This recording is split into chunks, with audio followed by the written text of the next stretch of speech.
Hey, welcome. I am Sarah, here to do some yoga blended with scriptures. And this week it's Alma chapters 30 and 31. I'm super excited about this because almost this whole conversation today is on a portion of just one verse. I love that, getting to slow things down a little bit and just soak them in. So if we're referencing the verse, so you've got it, it's Alma 30, verse 44. But what's happening in here is Alma gets an opportunity in a discussion to share experiences that he's had, that he has found to be truth, and that he has found these experiences as ways where he has come to know God. Oh, I love it, because just like Alma had experiences to come to know God, we get to do that as well for ourselves. And it's not just about having the experience. In fact, there's a quote I love from John Dewey, who said, "We don't learn from experience, we learn from reflecting on experience." And while Alma's words are brief, it's undoubtedly just so true that he has reflected on this particular experience many times. And he talks about that all things denote that there is a God. The earth, all the things on the face of it, the motion, the planets, do witness that there is a supreme creator. And this knowledge of God in nature, part of nature, the reason why nature exists, is this beautiful knowledge and truth that's accessible to all of us. Anytime, any place, no matter what it is that we might be struggling with or questioning, coming back to that grounding place of creation. I love taking this and going into the footnotes. There are some beautifully powerful scriptures to just delve into more, and then also the topical guide referencing nature and earth. And I'll just share a couple snippets of those scriptures that are referenced because they are just beautiful. One is in Job. The phrase, "Speak to the earth, and it shall teach thee." And the other reference is, or one of the other references is in D&C 88 that I love, where it's talking about the world and just the elements of the earth and the universe, and that if we've seen these, we've seen God moving in his majesty and power. So what does that look like for us, and how does that relate to yoga? In yoga, there is a word, it's in Sanskrit. Sanskrit's a very old language with yoga, but Sanskrit word is prana. And prana means life force or energy. And prana means that energy exists in the universe, in all things, whether it's living or inanimate. And that we also have prana or life force energy with us, and that we access our prana with intention through pranayama. And pranayama means intentional breath or breathing on purpose. So the belief in yoga is the understanding that by breathing with intention, breathing with purpose, we are accessing and opening our energy or our life force in harmony with the universe around and within all of us. If we take this to the scriptures, one of my favorite things is knowing that breath or breath of life is the light of Christ. And that is in all of us. And we can access the light of Christ through our breath. Beautiful tool of creation that we get to have access to simply by mindful, intentional breath. So today we are going to take those two connections, that breath and that understanding of nature, and bring it onto the mat. These poses are standing poses today. They can be done anytime, anywhere, and they're about connecting or bringing that prana, that breath, into ourselves with intention. So let's get moving. I did this with my kiddos this morning. This is something that can be done together or individually, whatever speaks to you, but we'll just start with those feet standing about shoulder distance apart. Open up those palms, and for just a moment, feel the feet on the ground. So lift the toes, lift the heels. And then think about how our feet connect to the earth. Maybe close the eyes and imagine standing in some grass or standing in some soil, maybe standing in some sand or water. And just notice how the body, naturally when we start thinking about that, begins to breathe a little bit deeper, a little bit slower. We're gonna do some breath on purpose. So as we're feeling those feet, take an inhale and imagine that inhale traveling from the toes all the way through the body, through the crown of the head. And then exhale from the crown of the head all the way back down into the toes. And remember that we can access this grounding breath anytime we want to bring that mind and connect it with the light of Christ.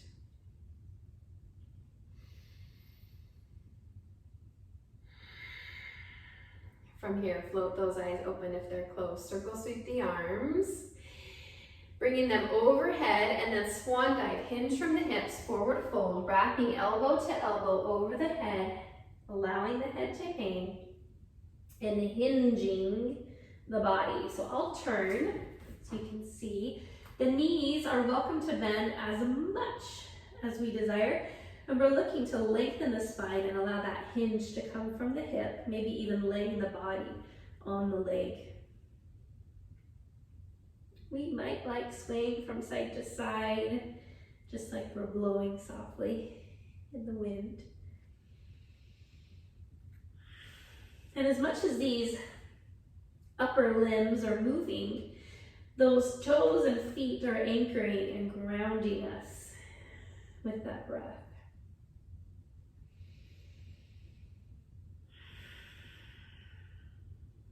One more inhale and exhale. Traveling that breath through the nose, and then releasing those fingertips towards the earth. Gazing head first along the horizon, engaging through the belly, soft bend in the knees, and sweeping as if we're gathering energy, pulling it up towards the sky, and exhaling it into our hearts. Those hands keep traveling down, and they come behind us, either linking elbow to elbow, or we could come, grab those wrists, bring them together, and maybe even extend those arms. But we've got those feet shoulder distance apart, chest expansion, gazing upward. And notice when we gaze upwards, this is always so interesting how our balance shifts just a little. So use those feet, maybe we come back to that rocking sensation.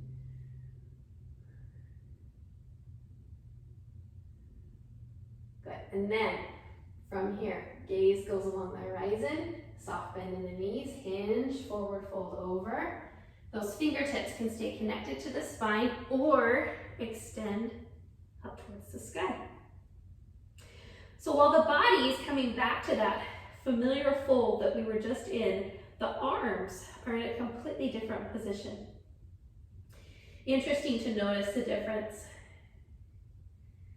in the opposition, how that feels in the body.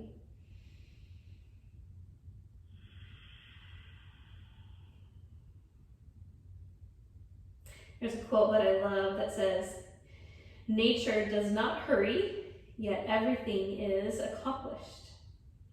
It's by Lao Tzu. Maybe we think of ourselves and our progression as nature. Not being in a hurry, and recognizing that everything is accomplished in its own time and season. Releasing those fingertips to the earth, inhaling long in the horizon. Good bend in those knees. Release those fingertips, gather all that energy. Bring it up and back into those hearts. Now make sure that you've got some room to step behind you. It might mean coming to the top of a mat or just making sure you've got space behind you. Feet shoulder distance apart. And again, just rocking forward and back for a moment on those heels and toes. And then taking the right leg, stepping it back into a high lunge. This next sequence is about breath and connecting that breath into the physical body, which helps bring the breath into the spiritual body as well. So we're in that high lunge position, inhaling towards the sky, exhaling, bending those arms just like cactus arms. From here, the arms sweep and open. We inhale, step into the left leg, bring the right knee forward. Exhale, twisting and extending right toe and right finger. Inhale, pinwheel the arm and leg. Exhale, warrior three. Inhale, stepping back, high lunge. Exhale, cactus arms. Inhale, sweep those arms. Step into the left leg, right knee, lift. Exhale, extend the right leg and right arm. Inhale, pinwheel, arm and leg. Exhale, warrior three. I'll talk you through this sequence one more time. You're welcome on your own to do this sequence, maybe 5 or 6 times. Exhale, down into that cactus arm. Inhale, right knee bends. Exhale, releasing back. But just notice how that breath and body connecting, shifting to warrior three. Bring that present state, that light and energy, that life force into us. Coming out of that, take those feet back to the shoulder distance and then just let the arms build that momentum where we're just swinging and moving that torso, wringing out anything that might feel shaky or tense or tight. Don't get too dizzy. And then coming back up to the top of the mat, other side. This time stepping back with the left leg, and before we get there, rocking forward and back in those heels. And then taking the left leg back, high lunge, inhaling up, exhaling cactus arms. Inhaling, step into the right leg, bend the left knee. Exhaling, extend the left leg, extend the left arm. Inhaling, pinwheel. Exhaling, warrior three. Inhaling, stepping up, high lunge. Exhale, cactus arms. Inhale, sweep and circle, bending the knee.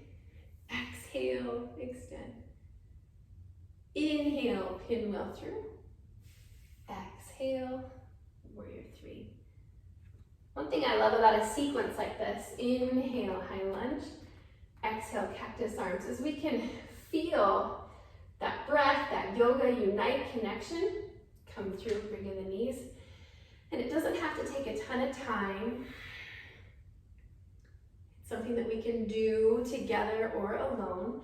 And just by feeling that breath and letting ourselves flow with the present moment, however it unfolds, really opens up that heart space and that life force and energy. Coming back, we've got shifting with our feet a little bit. And I always chuckle a little bit as we shift over to one side. We don't want to sass our hips like a sassy teenager, but we look to just shift that weight over to one side, coming into tree pose, really feeling that lengthening extension of that trunk. And our leg may be just real close or connected with the earth.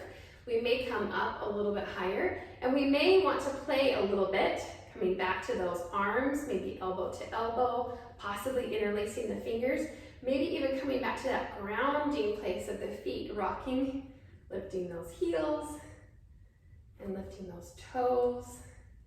Maybe it's the cactus arms. But be mindful of what speaks to you and your body here and now today. Be curious, notice that thought process as we start to get, it's really windy in here, real wobbly.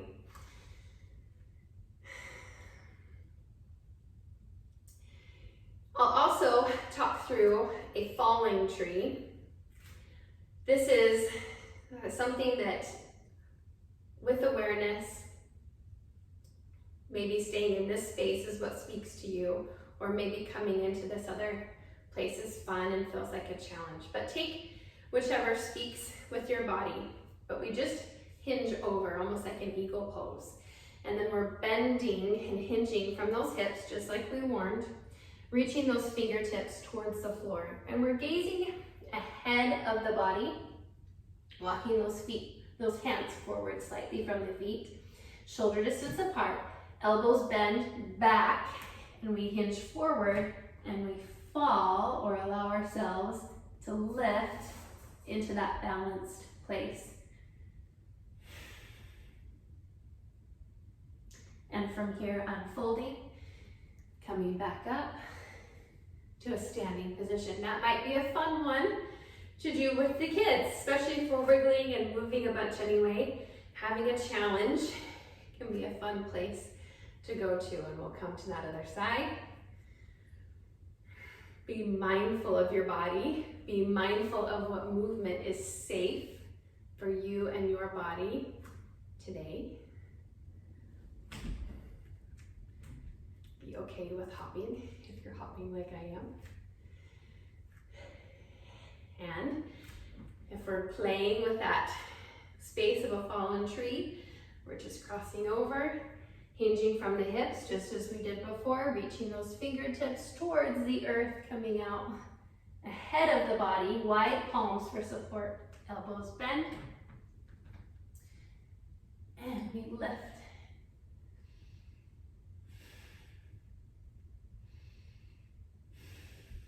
And we come back up, releasing into that space.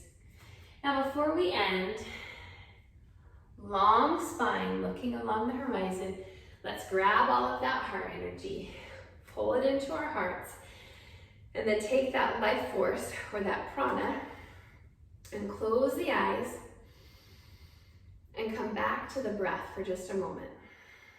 We feel those feet on the earth. And let's take a 3-part breath, inhaling from the belly, the ribs, and the chest. And then exhaling from the chest, the ribs, and the belly. Again, inhaling from the belly, the ribs, and the chest. Exhaling from the chest, the ribs, and the belly. Knowing this 3-part breath is something we can take with us anytime, any place. And let's set an intention. A word or phrase that speaks to you, comes to your mind.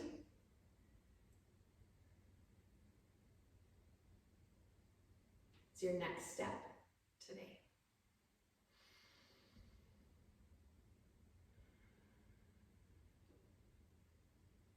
Whatever that word or phrase is, inhale it. Maybe even say it out loud. Open those eyes gently, circle sweep up. Pull the hands into the heart. And namaste. My invitation, my mindful invitation for you this week is to use that breath or any of these grounding prana movements in your week this week, and let that intention walk with you on and off the mat. And to connect with nature in any way that speaks to you. Maybe even stopping in nature and just feeling that grounding sensation with those feet. There's a beautiful quote from John Muir, and he says, "I only went out for a walk and finally concluded to stay out till sundown. For going out, I found, was really going in." I hear Alma's saying wisdom in his knowledge for himself of God's creative powers in nature. And what a grounding and beautiful place to emulate I believe it's how Alma emulated and spoke in Alma 31, where he steps into the latter part of that chapter with a beautiful prayer.